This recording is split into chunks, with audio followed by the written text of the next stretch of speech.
Back in the fall of 2021, I unexpectedly lost the love of my life, my husband Raul, to the monster of COVID. My world was tipped upside down in just a second, like everything was changed. I'd lost the love of my life, my partner in ministry, my daily companion, the person who just works so relentlessly to make me feel cherished every moment as his wife. It was debilitating. I lost my equilibrium. I mean, really, my world turned upside down. You might be facing a different kind of grief. Maybe you've lost a parent or a child or a sister, or maybe your world is turned upside down with grief over a divorce that you never saw coming. But the grief is powerful regardless of the source. I slowly was able to dig myself out of that pit of depression and grief, and I want to share with you some insights that God gave me along my grief journey that might apply to you too. They're biblical.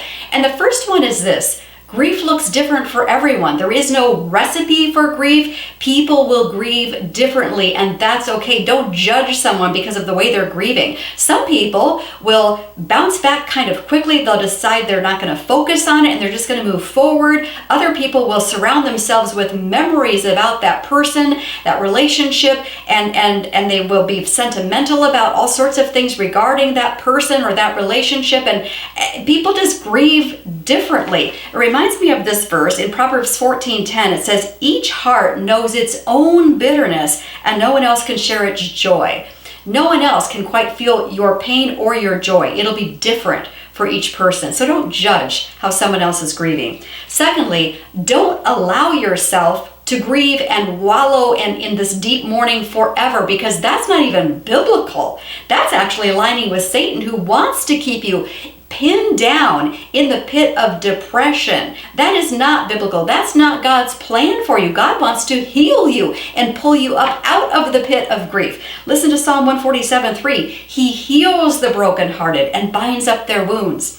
And Romans 15:13, may the God of hope fill you with all joy and peace. That is God's plan for you, not to stay stuck in grief.